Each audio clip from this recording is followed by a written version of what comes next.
ಹೇಳ್ರಿ.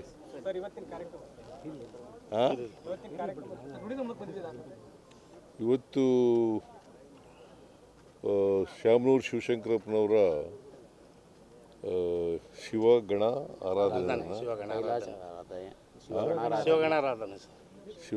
ಆರಾಧನೆ ಕಾರ್ಯಕ್ರಮಕ್ಕೆ ನಾನು ಡೆಪ್ಟಿ ಚೀಫ್ ಮಿನಿಸ್ಟರು ಇಬ್ಬರು ಬಂದಿದ್ದೀವಿ,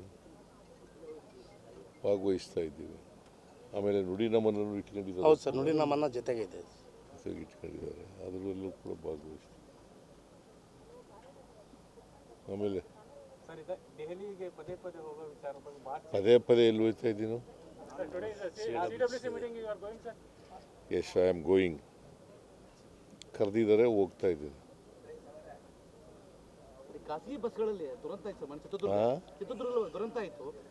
ಡೀಸೆಲ್ ಎಲ್ಲ ಕ್ಯಾರಿ ಮಾಡ್ತಾರೆ, ಟೈರ್ಗಳನ್ನ ಕ್ಯಾರಿ ಮಾಡ್ತಾರೆ, ದುಡ್ಡಿನ ಅದಕ್ಕೋಸ್ಕರ ಹೆಚ್ಚು ಬ್ಯಾಗ್ಗಳನ್ನು ಹಾಕೊಂಡು ಹೋಗ್ತಾರೆ ಪ್ರಯಾಣಿಕರಿಂದ ಹೆಚ್ಚಾಗಿ. ಇಲ್ಲ ನೋಡ್ರಿ, ನನಗೆ ಪೊಲೀಸ್ನವ್ರ ಜೊತೆ ಮಾತಾಡೋದಕ್ಕೆ ಗೊತ್ತಿರೋ ಮಟ್ಟಿಗೆ ಇದು ಟ್ರಕ್ಕು ಓಡಿಸ್ತಿದ್ನಲ್ಲ ಆ ಡ್ರೈವರ್ದು ತಪ್ಪು ಅಂತ ಅಂದ್ಕೊಂಡಿದ್ದೀನಿ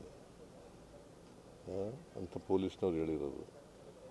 ಯಾಕಂತಂದರೆ ಒಂದು ಸೈಡ್ನಲ್ಲಿ ಬರಬೇಕಾಯ್ತು, ಮಧ್ಯದಲ್ಲಿ ಮೀಡಿಯನ್ ಇತ್ತಲ್ಲ, ಆ ಮೀಡಿಯನ್ ದಾಟಿ ಈಚೆಗೆ ಬಂದು ಹೊಡೆದಿರೋದು ಬಸ್ಸಿಗೆ.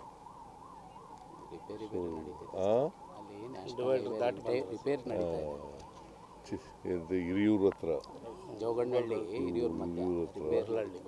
ಸೊ ಹಾಗಾಗಿ ಪಾಪ ಹೆಣ್ಮಕ್ಳು 4 ಜನ, ಒಂದು ಮಗು, ಡ್ರೈವರು, ಲಾರಿ ಡ್ರೈವರು ಅವ್ರು ಸತ್ತಿದ್ದಾರೆ.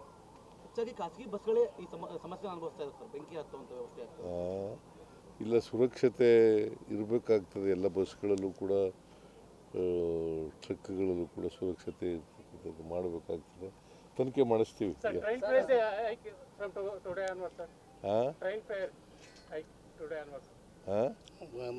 ರೈಲ್ವೆ ದರ ಏರಿಕೆ ಮಾಡಿದ್ದಾರೆ, ಪ್ರಯಾಣ ದರ ಏರಿಕೆ ಮಾಡಿದ್ದಾರೆ ಇವತ್ತಿನ.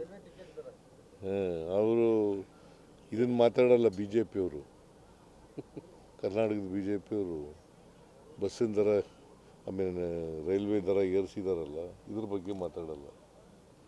ನಾವೇನಾದ್ರು ಹೆಚ್ಚು ಮಾಡಿದ್ರೆ ಅದ್ರ ಬಗ್ಗೆ ಭಾಳ ಎಲ್ಲ ಲೀಡರ್ಗಳು ಕೂಡ ಮಾತಾಡೋಕೆ ಶುರು ಮಾಡ್ಬಿಡ್ತಾರೆ. ನಿಮ್ಮ ಕುರ್ಚಿ ಗಟ್ಟಿ ಐತಿಲ್ಲದ್ರ ಬಗ್ಗೆ ಭಾಳ ಚರ್ಚೆ ಮಾಡ್ತಾರೆ. ಅದನ್ನು ಬಿಟ್ಟು ನೀನು ಬೇರೆ ಬೇರೆ ಕೇಳೋದಕ್ಕಾಗಲ್ವಾ? ನಾನು ಅದಕ್ಕೆಲ್ಲ ಉತ್ತರ ಕೊಡಲ್ಲ.